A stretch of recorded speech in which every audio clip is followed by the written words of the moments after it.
મારું નામ યોગિતા ઉત્તમસિંહ રાજગઢ છે. હું ધોરણ 5માં અભ્યાસ કરું છું. આજે હું તમારી સમક્ષ એક વાર્તા રજૂ કરીશ, તે તમે શાંતિથી સાંભળજો. મારી વાર્તાનું નામ છે સમડીમાં. એક હતા જેઠાભાઈ, તેમને હાથ પર કુંબળું થયું. તે તો દરરોજ ડૉક્ટર પાસે જાય, પણ કંઈ ઈલાજ નહીં. હવે કરે શું? ન તો કુંબળું ફૂટે અને ન તો પાકે. પછી એક દિવસે ડૉક્ટર પાસે જતા હતા.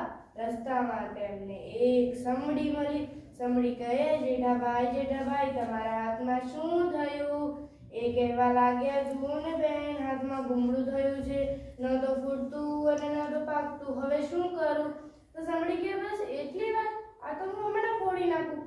તો જેઠાભાઈ કહે કે ફોડી નાખો ને બહેન, મારું દુઃખ મટી જશે. તો એ કહેવા લાગી કે હું ફોડી નાખું, પણ મારી એક શરત. તો એ કહેવા લાગ્યો, એ વિચારવા લાગ્યો. એને કહ્યું કે કેવી શરત? તો પછી સમડી કહે કે હું ફોડી નાખું, પણ અંદરથી જે નીકળે એ મારું. તો એ વિચારવા લાગ્યો કે અંદરથી તો શું નીકળે? તો પાક નીકળે, પરુ નીકળે, યા તો લોહી નીકળે. મારે શું કરવું છે એનું? લાવને, મારું દુઃખ મટી જશે. તો એને કહ્યું ઠીક. પછી સમડીએ તો ઝટાક દઈને ચોંચ મારી અને એ તો ફૂટી ગયું કુંબળું તો, અને અંદરથી એક સુંદર રૂપાળી છોકરી નીકળી. પછી જેઠાભાઈનું તો મન ન માને આપવામાં. હવે કરે શું? વચન આપ્યું હતું એટલે આપવી તો પડે. એટલે સમડી તો એ છોકરી લઈને ખુશી ખુશી માળામાં જતી રહી. અને પછી એનું નામ એને ચૂટકી પાડ્યું. એમ કરતો એ બહુ જાત જાતના કપડાં લઈ આપે, અને જાત જાતનું ફરવા લઈ જાય, ખાવા આપે, બહુ સારી રીતે સારવાર કરે. એમ કરતા ઘણા દિવસ થયા. એક દિવસ પછી એ ચૂટકી મોટી થઈ અને એ કહેવા લાગી કે માં, મારે તો ચંદનહાર પહેરવો છે.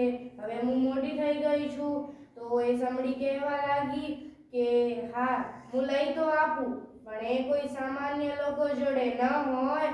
એ તો મોટા રાજાઓ કે નગર શેઠીઓ જોડે હોય. તો મારે શોધ કરવી પડશે. હું આવું ત્યાં સુધી તું બહાર નહીં નીકળતી. તો એને કીધું કે ભલે. પછી એમ કરતા કરતા એક દિવસ થયો, 2 દિવસ થયા, 3 દિવસ થયા. સમડી તો આવી જ નહીં. એમ કરતા એક રાજાનો કુંવર આવ્યો. એ જંગલમાં શિકારે નીકળેલો હતો. પછી એને તો જોયું તો એ ઝાડના નીચે ઉપર સુંદર રૂપાળી છોકરી હતી. છોકરીને જોઈને એને તો શિકાર તો કરવાનું ભૂલી ગયો અને છોકરી લઈ ગયો. મહેલમાં લઈ જઈને પછી મૂકી દીધી. અને પછી એક ચોથો દિવસ થયો અને સમડી આવી. સમડી જોવે તો અંદર કંઈ નહીં. કહે કે આજે આવે. પછી કહે કે સારું, કંઈ નહીં, મારે આવવાને ઘણા દિવસ થઈ ગયા, તો ક્યાંય ગઈ હશે. પછી એ તો કહે કે આજ આવે, કાલ આવે, હમણાં આવશે, થોડી વાર પછી આવશે, હમણાં આવશે, થોડી વાર પછી આવશે. પછી એ તો આવી જ નહીં.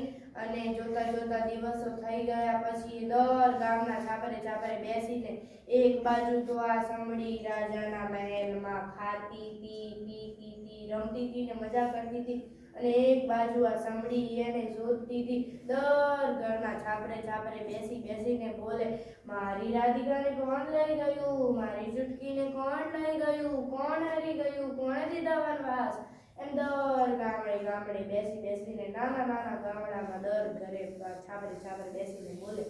પછી એમ કરતા કરતા ઘણા દિવસ થયા. એક દિવસ એ જ ગામમાં પહોંચી જ્યાં ચૂટકી રહેતી હતી, ને એ જ રાજાના મહેલ પર જઈને બેસી જ્યાં ચૂટકી રહેતી હતી. અને ફરી બોલવા લાગી કે મારી ચૂટકીને કોણ લઈ ગયું? કોણ હરી ગયું? કોણ જીતી ગયું? કોણે દીધા વનવાસ?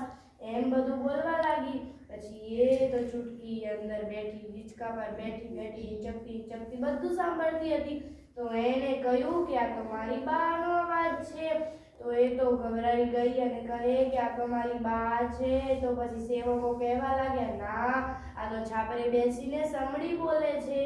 તો એ કહે કે ખરેખર આ તો મારી બા છે, સમડી નથી, આ મારી માં છે, અને મને મોટી કરી છે. પછી સેવકો છાપરે ચડ્યા અને પછી સમડીને લઈ આવ્યા. એ તો બહુ ખુશ થઈ ગયા. સમડી ચૂટકીને જોઈ અને ચૂટકી સમડીને જોઈ. રોજ ખુશ થઈ ગયા અને ખાય પીએ મજા કર્યા અને રોજ સુખ દુઃખની વાતો કરે.